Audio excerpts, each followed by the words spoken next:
Good afternoon, Tim. Wanted to take a moment here and review the lesson we had the other day. As you see on the video here, I've got a down-the-line view, which is the picture on the right-hand side, and a face-on view, which we see here on the left-hand side. Now, what I want to do is take a moment here, do a little evaluation of you, tell you what we worked on, and kind of tell you some of the drills and so forth to kind of get you rehashed that memory, that thinking as we went through the lesson and so forth.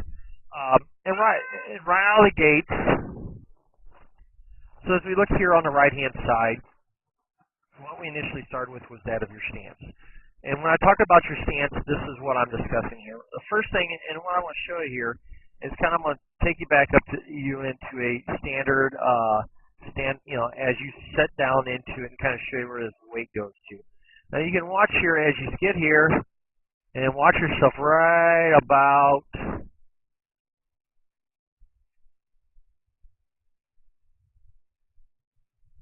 right there you go. Right as you set that club down, that weight goes all the way back to the heels.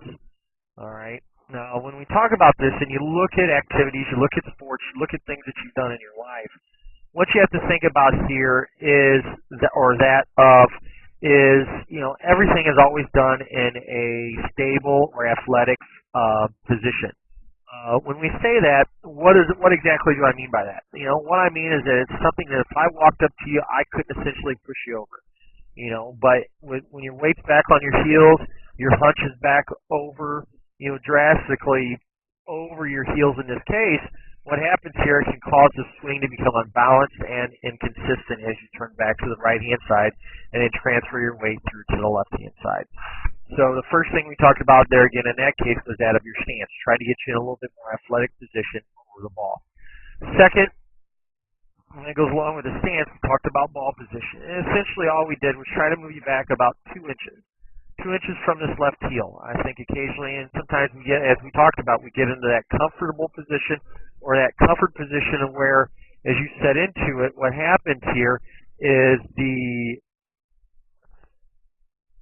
just set down in our position, we make our swing back and through. Now, because of that, what happens is, in this case, if the ball gets too far up, occasionally what will happen then is we may not get that weight all the way through to that, from that right-hand side to the left. We'll end up thinning it, pushing it out to the right. We're kind of doing a combination of in between. So what happens here is we don't always make a consistent turn and follow through the shot. So ball position ideally was that second position. Third, as we talked about here, was then the takeaway in a nutshell. Trying to take the club back a little bit more where instead of the club going back here off the screen and around your body, we talked about getting the club a little more in front of your body, getting the club to go a little bit more up and over that right shoulder. Because you can see, in a sense, that's where the club comes down. It's almost right in line with that right shoulder. Now, as we look here, you can kind of see the club you release the club right about there, and you can almost see how the club is starting to bow forward as you come through, so it almost becomes like a flip as you come through the shot. So, and even looking at this, look at the hips. We should see a little more turn of the hips turning into the target. So in a case, what happens, we start flipping that wrist and coming through. Now, taking a look on the right-hand side, we get back. You can see that right knee, and that's the second part or last position we talked about as you turn back to this right-hand side up to the top, is getting that right leg a little bit straighter. Get a little more balance where we're getting that weight transferred back to the right-hand side and consequently back through to the left as we come back down through. As you can see in this case, because of that, all the weight and everything is already forward on the shot. You can see here, weight is forward, causes you to flip the club, causing that forward bow or that forward momentum of the shaft because you've already released the club, and now you're just swinging with your hands. Collapse of the left wrist, chicken wing with the left arm around your body, flipping the wrist there and up. Okay? Overall, to the naked eye, it would look like a very good fundamental golf swing, which you do have some good attributes. But initially, we have some things where I think essentially you've gotten a little comfortable and you've gotten into that relaxed position. So from there, what we went through or what we talked about. First things first, let's talk about the stance. Let's get you back into position. All right, so essentially what I did is as I sit you up into it, I set you up some railroad tracks in this case, but you can see a dramatic position of where the weight is forward.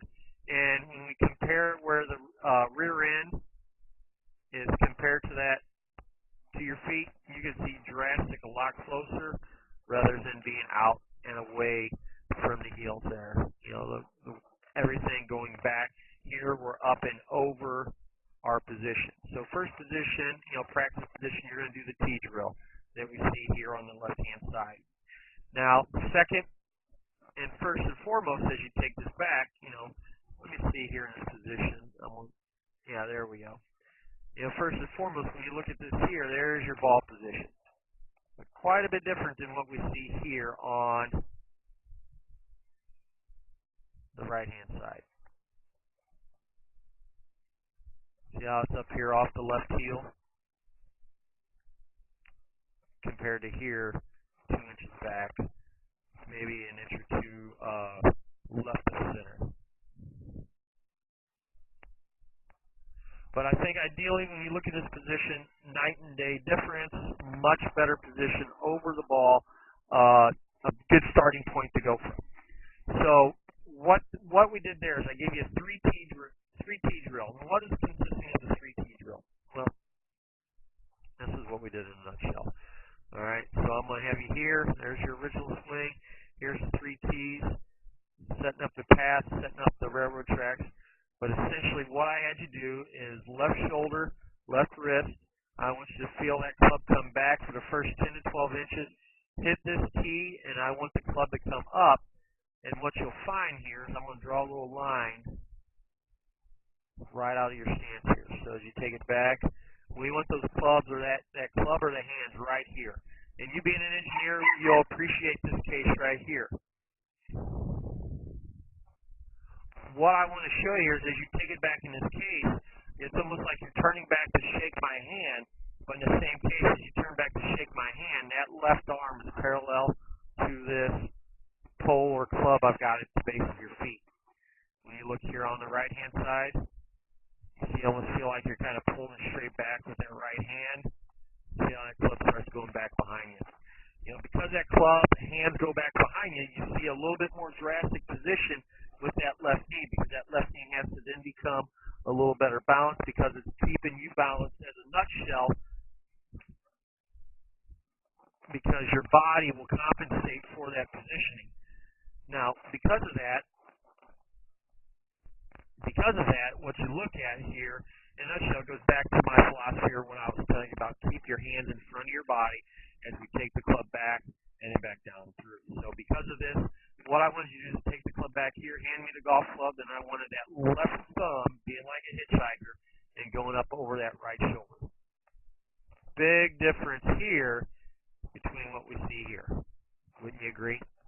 So as we get up here, in a nutshell, you watch how the club comes back down through, impact, much better transition, especially through here, than what we see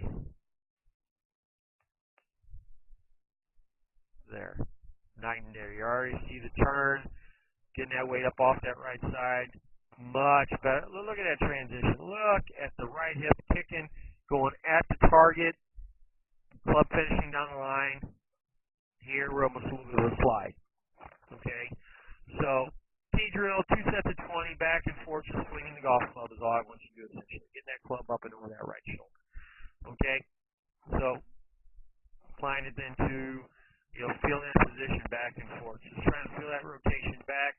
And what we see here, and what we'll take a look at here, there's your stance. Actually, that was the first one with your stance. But I'm going to, there we go. That's where I want to see is right here.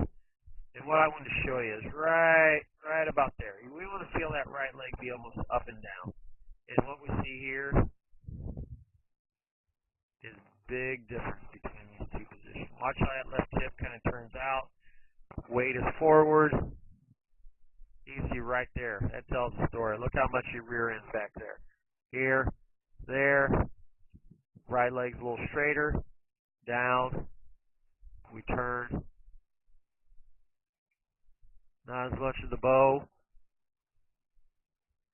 But you see how, especially here, look how the left arm's a lot straighter because we turned through our shot compared to what we see over here on the right-hand side. 9-day. Good job there, Tim. So, and that's kind of all we're looking for. 2 sets of 20 reps, down and through, feeling that rotation back and forth. Now, when it comes to golf club, no different. You know, same type of position, getting that club up over that right shoulder. Much better position there compared to what we see.